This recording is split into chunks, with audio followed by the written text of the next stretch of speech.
अभी आप लोगों ने बहुत मुफीद कारामद बातें और सीरत तय्यबा के हवाले से नबी अकरम सल्लल्लाहु अलैहि वसल्लम की सीरत समाअत फरमाई। आपकी सीरत, आपका किरदार हमारे लिए और क़यामत तक के लिए आइडियल और नमूना है।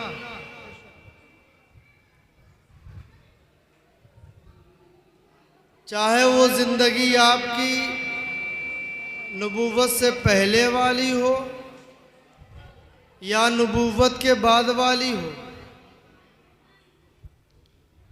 आपकी ज़िंदगी, आपका किरदार हमारे लिए नमूना है। हमारे पास कोई भी हालात हो, खुशी हो, गम हो, फरावानी हो या गुर्बत हो, तंगहाली हो, तंगदस्ती हो, जैसे भी हालात हों, हमें नबी अकरम सल्लल्लाहु अलैहि वसल्लम की सीरत में वो सारे नमूने मिल जाएंगे। हमें अपनी रहबरी के लिए, रहनुमाई के लिए कहीं और जाना नहीं पड़ेगा। अगर कहीं आपको किसी मौके पे जज बना दिया जाए, आपको पंच बना दिया जाए, तो इस बात की ज़रूरत नहीं होगी कि आप किसी और की सीरत को देखें या किसी कानून की किताब को आप तलाशें कि हमें फ़ैसला करने के लिए या फ़ैसला लेने के लिए किसकी ज़रूरत पड़ेगी। आपको नबी के सीरत के अलावा किसी की ज़रूरत नहीं है। बहुत मशहूर वाक़या है। एक मरतबा मक्के में सैलाब आ गया और सैलाब आने की वजह से खाने काबा की दीवारें मुनहदिम हो गईं, यानी दीवारें ढह गईं।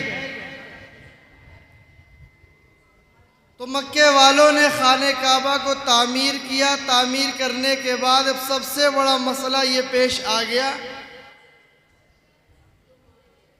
कि ये हजरे अस्वद जो है, जो जन्नत का लाया हुआ पत्थर है, और हर हाजी दौराने हज में उसका इस्तेलाम करता है, बोसा लेता है। बहुत बाबरकत मुतबर्रक पत्थर। तो हर कबीले का आदमी, हर कबीले का सरदार ये चाहता था कि इस पत्थर को उठा के हम नस्ब कर दें, हम लगा दें इसको। ये सआदत हर कबीले का सरदार लेना चाहता था। और इस सआदत में इतनी तनातनी हुई, रस्सा कशी हुई, आपस में दस्तों गिरेवा हो गए। हर कबीले का सरदार ये चाहता कि हम लगाएंगे ये पत्थर। अब तलवारें खींचने लगी, और उनके यहाँ तलवारें खींचना तो आम बात थी। जो अल्लाह के रसूल के ज़माने से पहले इस बात पे लड़ जाते कि इसके ऊँट ने मेरे ऊँट से पहले पानी क्यों पी लिया, तो ये तो बहुत बड़ा मामला था।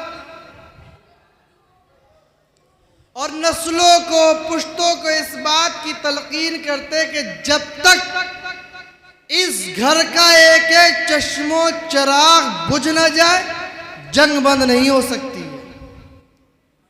ऐसे हालात में रहने वाले लोग,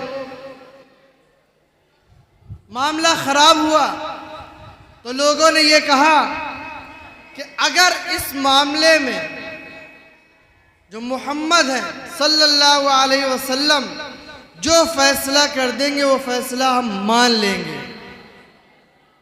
अभी आपने नबूवत का दावा नहीं किया है, और अल्लाह के रसूल ने फैसला किया कि जो रात में सबसे पहले मस्जिदुल हराम यानी खाने काबा में दाखिल होगा वो जो फैसला करेगा उसकी बात मानी जाएगी, उसके फैसले के खिलाफ कोई नहीं जा सकता है। सबने लब्बैक कह दिया, आमन्ना सद्दकना कह दिया।